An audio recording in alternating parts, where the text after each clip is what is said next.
Good morning, YouTube. My name is Will.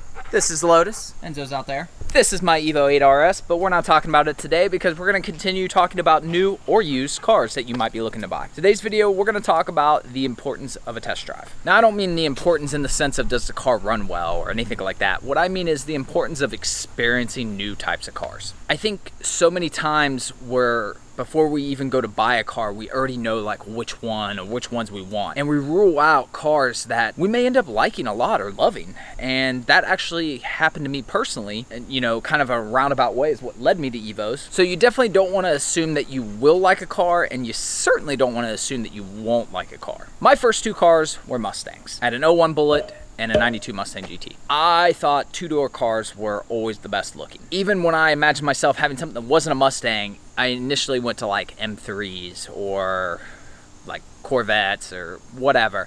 It was always two-door cars. Now, at the time, my dad had a Focus ZX3. That was like his secondary car. And it was a fun little car. I thought it looked terrible, but I could see the appeal.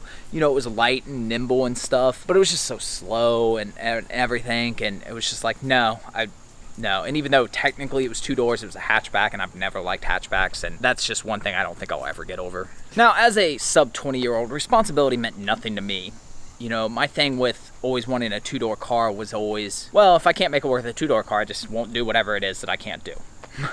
Like, whatever, I don't care. Or maybe if I can have multiple cars, then I'd have like something bigger.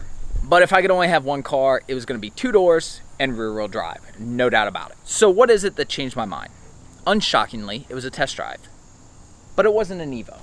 That may be the shocking part. It was a Celine Focus. I would have had you guys guess, but you would never guess that. We're not gonna go into the details of what a Celine Focus is. You can Google it if you want. But that is the car that ultimately led me to buying an Evo. So follow me here. Celine came out with this Focus, and it was slow. Even if you had the nitrous hooked up, it was slow. But as somebody who grew up loving Mustangs, Celine Mustangs were like a dream type car. And even to this day, I still think they're cool and I still like them. So to have a Celine anything as a 20-something year old, or I don't even know if I was 20 yet, that was cool. Cool enough that I at least had to go drive one. I don't think I could have afforded it even if I liked it, but I had to at least go drive one. So I did. I think my mom helped convince them that they should let me drive it or something, I don't know. But not that it was that fast anyways. So I went on this drive, and I had driven and ridden in an SVT Focus, and they were okay.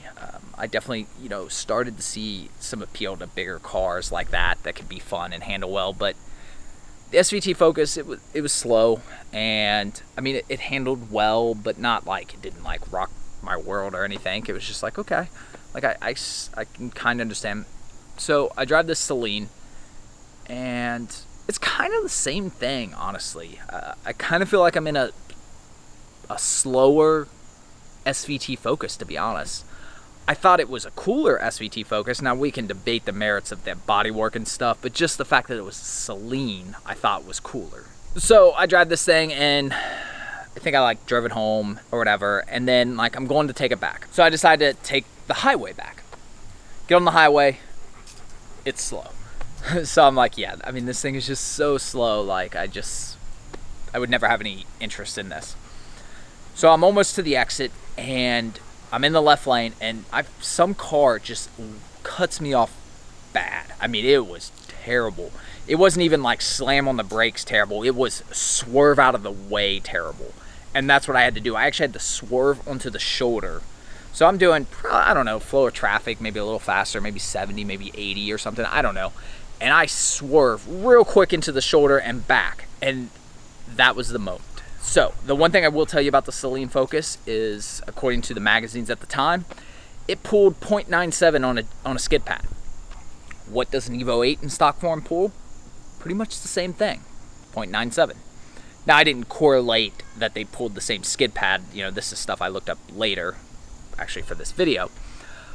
But I knew that wasn't normal. I knew that doing that lane change the way I did at 70, 80 miles an hour, that was impressive. The car was still slow, but I didn't know anything about cars really, but I knew what I had just done was not normal. So I think I did some more reading and realized the the Celine Focus, while slow, and they didn't really do any engine mods, they'd done a lot of suspension mods. So it would be some time before I would actually own an Evo, probably, I don't know, maybe 2 years or something after that test drive. But that was the test drive that ultimately led me to buying an Evo. There were some other things that came later, or I should say not to buying an Evo, but to drive an Evo and to be more interested in an Evo. So as they would say, the rest was history. So no matter what the car is or anything, if it even remotely appeals to you, I'd say what's the harm? Take it for a test drive if they're gonna let you. I'm not a fan of test driving with salespeople. Some dealerships have weird rules like that, and I don't deal with those dealerships.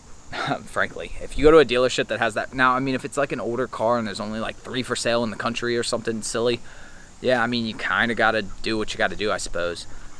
But some just dealerships for no reason have those rules. Doesn't matter how old you are, what kind of car. They wouldn't let us and they wouldn't let my wife and I test drive a Mazda 3. One dealership wouldn't. A new one. Their policy was you have to have a salesman. I was like, well, my policy is I don't buy from dealerships like this, and we left. So if it's an option, do it without a salesman, just for the sheer fact of you're going to be more comfortable and you're going to be able to experience it a little bit better. It doesn't mean you go and do stupid things in it, but I think it just makes you more comfortable and you can enjoy it a little bit more and kind of get a feel for it. With that, hope you got some enjoyment out of this video, some usefulness. Comment below if you've had a similar experience, or maybe you drove something you thought you would love that you ended up hating, or you thought you would hate that you ended up loving. If you have any questions you want to ask me directly, Instagram is the best place for that. Otherwise, I will see you guys tomorrow. Boys, I said bye. I said bye.